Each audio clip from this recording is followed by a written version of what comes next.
সুপ্রিয় দর্শক, আমি আলপনা আপনাদের সবাইকে শুভেচ্ছা জানাচ্ছি বেঙ্গল ফিশ প্রেজেন্স আলপনার রান্না আলপনাস কুকিং অনুষ্ঠান থেকে। আশা করি সবাই ভালো আছেন।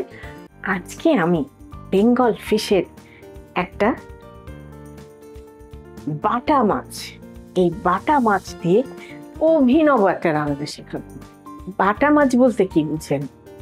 হয় করকরে ভাজা, নয় আলু বেগুন দিয়ে ঝোল। কিন্তু আজকে আমি রান্না করব বাটা মাছকে কাঁচা আম দিয়ে।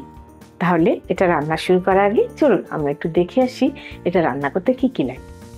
বেঙ্গল ফিশের বাটা মাছ, সাদা সর্ষে বেটে চেলে নেওয়া 1 কাপ, হলুদ গুঁড়া 2 চা চামচ পানিতে গোলানো, আধা চা চামচ মেথি, আধা চা চামচ কালো জিরা, কাঁচা আম ব্লেন্ড করা 1/2 কাপ, কাঁচা পাকা মরিচ 6-7টা, আম পাতা কয়েকটা, লবণ, চিনি, সর্ষের তেল।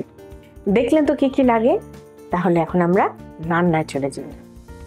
এই বাটা মাছটা না কাঁটাযুক্ত, তো বাটা মাছকে রান্না করতে গেলে কাঁচাও রান্না করা যায়।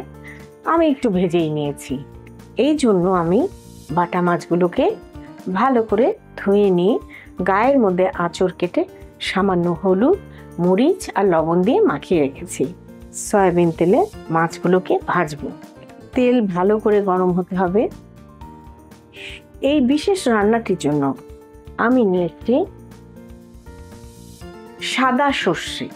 সাদা সর্ষেকে ব্লেন্ড করেছি। জানেন তো সর্ষে পিষার নিয়ম। 1টা কাঁচামরিচ আর 1 চিমটি লবণ দিয়ে সর্ষে পিষলে সর্ষের তেতো হয় না। সেইভাবে আমি সাদা সর্ষে প্রায় 6 টেবিল চামচের মতন পেষা সর্ষেকে 1 কাপ পানিতে গুলে নিয়ে ছাঁকনি দিয়ে ছেঁকে নিয়েছি। তাতে করে কি হয় জানেন, গ্রেভিটা না সিল্কের মতন হয়। এই রান্নায় আপনারা কাঁচা আম চাইলে কুচি কুচি করেও দিতে পারেন, সেটা টক বেশি থাকে, সেদ্ধ হতে সময় লাগে। আমি ব্লেন্ড করে দিয়েছি। তেল গরম হয়ে গেছে, এখন আমরা মাছগুলো ভেজে নেব।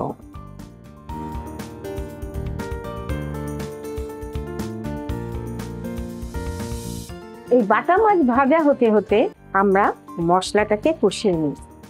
আমি আরেকটা অভিনব স্টাইল আপনাদের শিখাচ্ছি। অ্যালুমিনিয়াম থালার মধ্যে রান্না করেন। রাস্তাপাড়ে হোটেলগুলো দেখবেন, ওরা অনেক পরিমাণে রান্না করে। এগুলো এত বড় এত বড় এত বড় বিভিন্ন সাইজের থালা হয়। এই অ্যালুমিনিয়ামের থালায় মাছ রান্না যে কি আরাম। যখন আপনার বেশি করে মাছ রান্না করতে হবে, সেটাকে উল্টানো পাল্টানো যায় না, ঢালা যায় না। এইরকম থালায় মাছ রান্না করলে একেবারে সহজে আপনার রান্না। সবচেয়ে সুবিধা হচ্ছে এটা পরিষ্কার করা।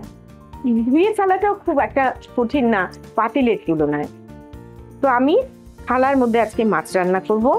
এর মধ্যে আমি দেব সর্ষের তেল, প্রায় 3 টেবিল স্পুনের মতো সর্ষের তেল। এর মধ্যে আমি ফোড়ন দেব কালো জিরে আর মেথি। এটা ফোড়ন হতে হতে এরকম একটুখানি মুখ চিড়ে দেব কাঁচা এবং পাকা মরিচ, তাতে করে ফাটবে না। এইবারে এর মধ্যে আমি দিয়ে দেব 2 চা চামচ হলুদ। আমি পানি দিয়ে গুলে রেখেছি, সেই হলুদটা থাকে। আমরা মাছগুলো উল্টে দিই।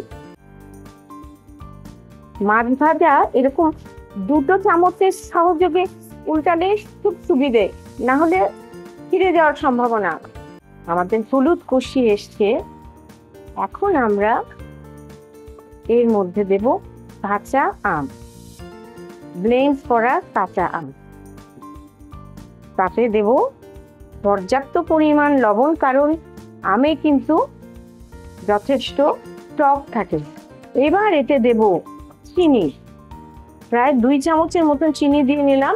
এটা টক মিষ্টিটা না আপনাকে দেখে দেখে চেখে নিতে হবে। আমার মাছ ভাজা হয়ে এসে আমি চুলো বন্ধ করে দিলাম। এইবারে আমটা একটু কষে কষে গেলে তার মধ্যে আমরা দেব সেই জলে গুলানো ছেঁকে নেয়া সর্ষে বাটা। আহা, একেবারে ক্রিমের মতন। একটু কষতে দেই, স্বাদটা একটু অম্ল মধুর হবে। চিনির পরিমাণটা একটু বেশি থাকবে। এবার একটু জাল কমিয়ে এর মধ্যে আমি মাছগুলো দিব।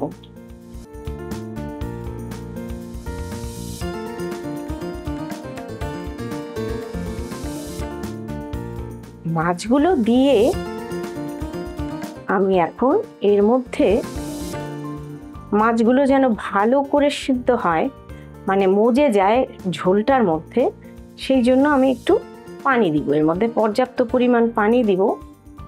যতটুকু ঝোল আপনি চান ততটুকু পানি দিয়ে দিবেন। এখন এর মধ্যে পানি দেওয়ার পরে এইটুকু পানি দিলে এটা ফুটতে ফুটতে সুন্দর আপনার মাছের ভেতরে পানি ঢুকে যাবে।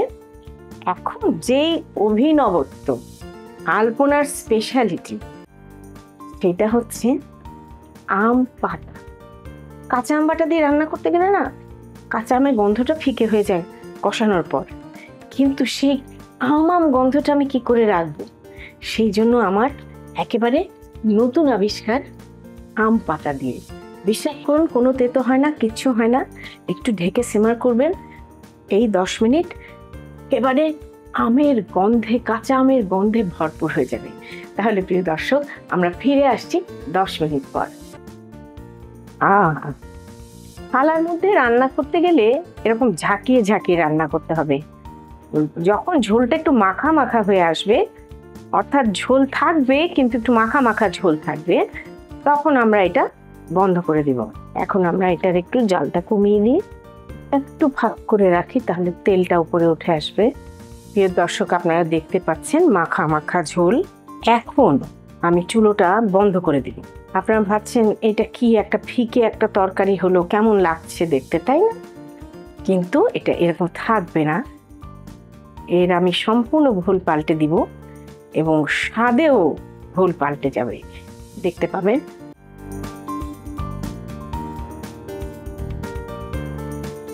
এখন যে বিশেষ মাস্কাটা আমি মারবো সেটা হচ্ছে এর উপর দিয়ে কাঁচা তেল।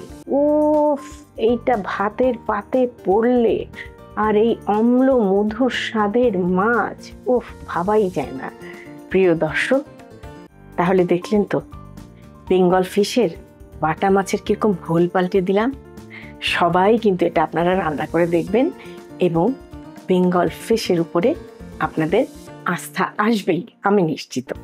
প্রিয় দর্শক, আমার এই অনুষ্ঠানগুলি যদি আপনাদের ভালো লাগে তাহলে সাবস্ক্রাইব করতে ভুলবেন না।